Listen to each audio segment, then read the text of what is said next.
There was an outrageous price spike in 5th edition fish. You might ask what that means. I will ask what that means. What does that mean? Dandan, Alex. One of the biggest online Magic the Gathering video creators, Ristic Studies, at Ristic Studies on YouTube, puts together a lot of good videos. We watched one of his videos on the art of Seb McKinnon on the podcast once. Oh, yeah, okay. He put out a video about Dandan, the story of Dandan. He was taught the format by a couple people who were featured in this video. He talked about the history of the format, gave a little bit of information about how the game's played, how it's evolved over time. Anyways, people watched this video. It's had about almost 90,000 views in 7 days. And then the price in the Dandan cards went through the roof. Oh, boy. Which actually surprised me because you and I know about Dandan. I should say Dandan. I think that's how it's pronounced. Yeah, probably Dandan. Dandan. Dandan. It could be Dandan. You and I knew about this already. We've never played Dandan. But if you and I knew about it, I figured everybody knew about it. But if you look at the price spikes from last week, interest page last week on MTG stocks, a good portion, maybe 40% of the top 10 price increases are all related to the Dandan format. So not just the Dandan himself, but the biggest move was Dandan from Chronicles. Went from 60 cents to $3.70, 516% price appreciation in a single week. How come that hadn't already happened? I know this is your overall question, I think. That's what I had the same. Yeah, I was surprised. I didn't think that this video would cause these spikes because I thought everybody knew it already. 5th edition went from 99 cents to $4.23, 327%. With only 90,000 views, too. I think that's fairly. I mean, I know it's all Magic people who are interested in, That is true, and it's a hardcore Magic people watch Ristic Studies videos. It's pretty impressive, ability to move the market. I know. Time shifted. Dandan doubled in price from $4.06 to $9.98. Crystal Spray. I saw that too. We've seen this move before, and actually, I think we did briefly touch on Dandan in a prior episode when we were talking about cards that spiked in price. You mentioned Crystal Spray from Invasion.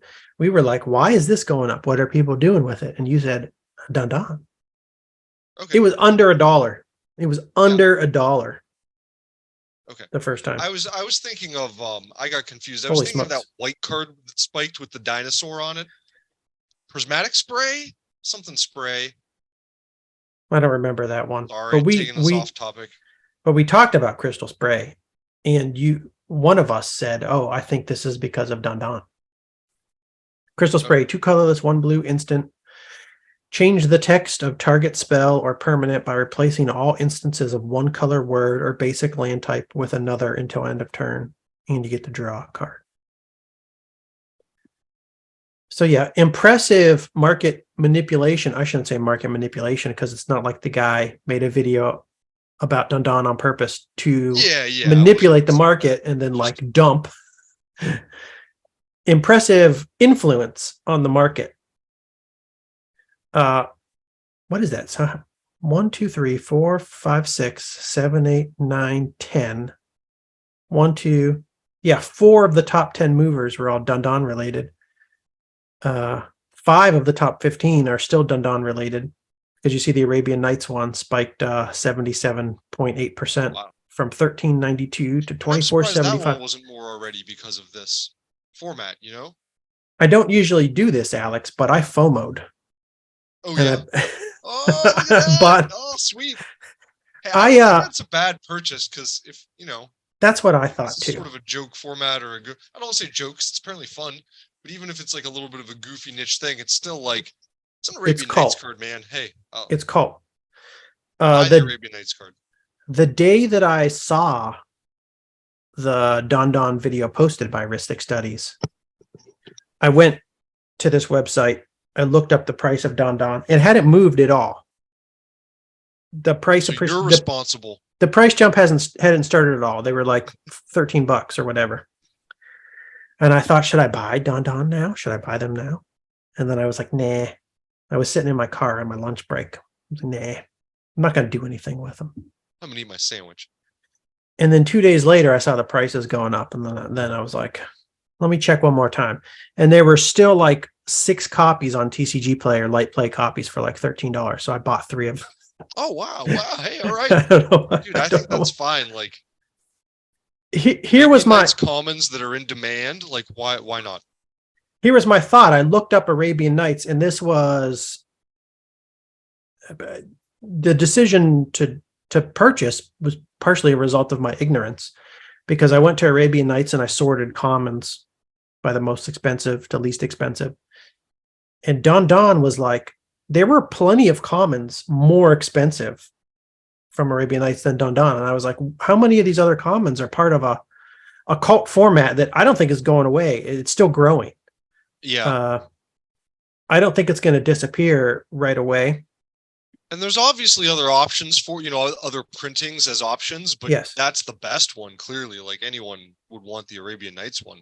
Like Army of Allah, Rook Egg, Oubliette, Wily Wolf at the time was more expensive. Giant Tortoise at the time was more expensive. Okay. But pretty much War Elephant, Flying Men were more expensive. Kumbaj Witches was more expensive. Okay. But I say it was partially my ignorance that made me make the purchase, is because I wasn't thinking about the different levels of commons in Arabian Nights, and Dandan is a C4. Right. C4, yeah. C4. I don't know. They're still going to be rare. You know what I mean? Does that make They're sense? Still rare. Yeah. Like they're relative to many other Magic cards. A C4 Arabian Nights is still fairly rare. Yeah, I think I guess what I'm trying to say is I think people are seeing that difference in commonality and maybe drawing the wrong conclusion about how many of them are out there. But, Oubliette was a C2. I think I just saw Rook Egg, Army of Allah. All the more expensive commons in Arabian Nights were rarer commons than the Dandan. Okay. But they're also not part of a niche cult growing format. Right, yeah. This definitely is getting more press than any of those cards. Anyways, I'm not gonna lose my ass on buying some $13 Dandans from Arabian Nights. I'm also not gonna get rich buying 3 copies of right.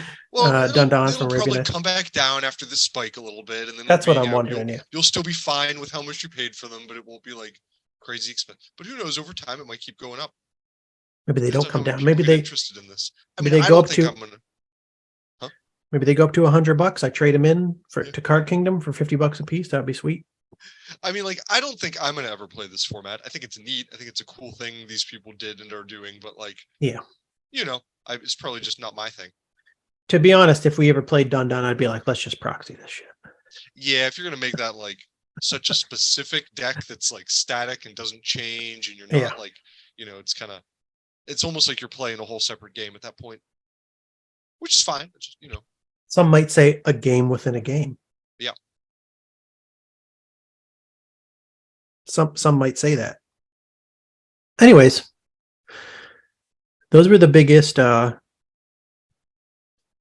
were really the biggest movers on the market this past week, and it was really because of this heuristic studies video. I am curious to see if Dandan from Arabian Nights ever becomes the most expensive common in Arabian Nights. It could. I think it has a potential. It has that potential. I pounced. Good job. Good call. And then I will trade in. I would when these go to 100. I'm trading them in for pre-modern reserve list cards.